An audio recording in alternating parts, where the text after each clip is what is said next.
any ideas or any quotes that you are going to take with you from the conference? Well, the ideas that I've taken from that, most of the panels unpromptedly spoke about the importance of ESG in capital markets. That's before we came to the ESG guy that actually talks about it. That was really, really encouraging.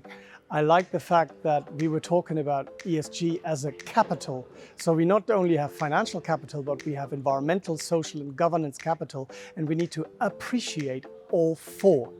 One of the panel members mentioned. I really, really appreciated that, because that's how we want it to be interpreted. Environmental capital should be of equal value to the financial gains that you make using environmental inputs. So that's number one. I know it's not ESG related directly. The new Nordics quote was amazing. Why? I'm a Scandinavian, and obviously ESG is embedded in small, medium-sized enterprises, larger enterprises. If we can learn from the Baltics experience, as well as bring some of the best practices from there into the Baltics, that would really boost the ESG credentials and hopefully make it more attractive for investors into the Baltics to consider ESG in addition to great financial performance and good governance. In your opinion, especially for Baltic companies, can they afford ESG? Can I turn that around and say that we cannot afford not to do it? Why? The regulator won't let us. We're in the European Union. We've got lots of regulations coming down the pipeline. My colleagues at BDO that work in IFRS, US GAAP accounting, are telling me they've never seen such speed of regulation, in particular out of the European Union. It's faster than when IFRS standards were developed. So if we're not gearing up to the requirements coming down the pipeline, and this is not just for the big, large companies, but the ceiling for what is required for what we need to report will come further and further down. That means if you're in the value chain of a big reporter, you'll be required to at least have basic reportings. And I think to make yourself more attractive and to maybe sell the Baltics from an ESG point of view, surely not having a report or a website, or at least some rudimentary calculations of what your environmental, social and governance risk might be, would means you're missing out on potential ESG investors. And for those who say, where's my return on investment? If I invest in ESG now, will I see 100% return tomorrow? Very unlikely. But then we said that about accounting and tax practices once they were developed way back when, and now they are a necessity for a company to operate. For me, we should really come to a place where ESG is not some standalone. It's fully integrated in the entire corporate strategy, so that when you approach a deal or you invest in an activity or a facility, you immediately look at the financial and ESG requirements. Not doing that will either hit you from a regulations point of view or from the expectations of your consumers, your future talents that you might want to recruit, and indeed from the regulators. Can there be too much ESG?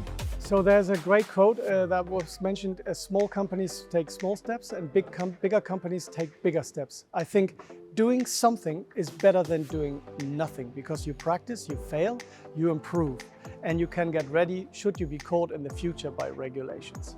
But in the meantime, why don't we always see ESG as a risk, a burden, a reporting burden, an investment burden? It should be an opportunity to innovate. And we see many, many examples, even in the smaller companies like Madara, that free of their own free volition started reporting against the NASDAQ ESG principles in 2016. Why did they do that? Well, I asked the CEO and he said, it's the right thing to do. That's the company we want to be, and we believe we can become more financially successful. I'm rephrasing now, but that's what I understood him to say. And I think if a company like that can do it, many others should definitely try. And even startups. Let's talk about startups. Why are we not thinking ESG when we are about to start our own company, even way before IPO? Because if it's ingrained from the start, the thinking, the decision-making, the processes, the reporting structure, and the understanding in the organization, it's much easier than being caught up in regulations, which suddenly develops and you are caught like a rabbit in the headlight. That can't be to anybody's benefit. So I would say small steps, medium steps, big steps, but steps needs to be taken. But look at it as an opportunity, not just a regulatory risk. So one of the Lithuanian guys said in previous panels too that he doesn't understand that ESG has to be like built in already. So, and I didn't get to talk. I didn't get to talk to him. I would say, evidence suggests he's wrong, because if everybody did that, he's right. He's absolutely right. I don't think it's a religion. It's something that has come up. And where's ESG from? It's from the investor community. It's not from Greenpeace. It's not from Transparency International or from Amnesty International.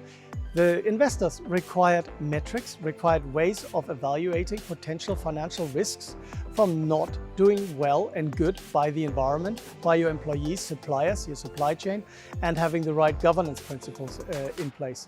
That comes from the investor community. So here's the answer: do it. How sustainable are Baltic companies, both as businesses and as parts of ESG? Oh my God, you're asking me.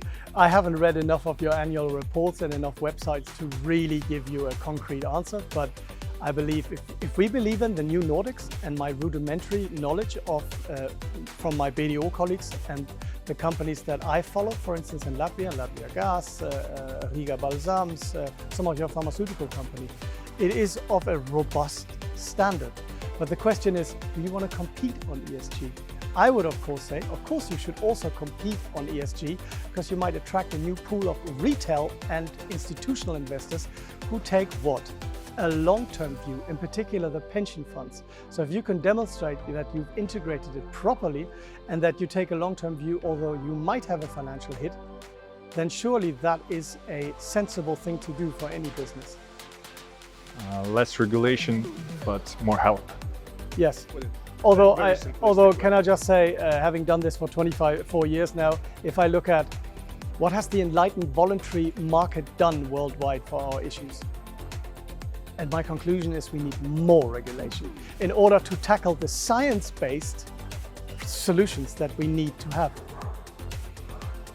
I'm not a regulator, it's beyond my pay grade, and I'm not a CEO of a company, but I can only say they need to get together and find a way to make it more flexible.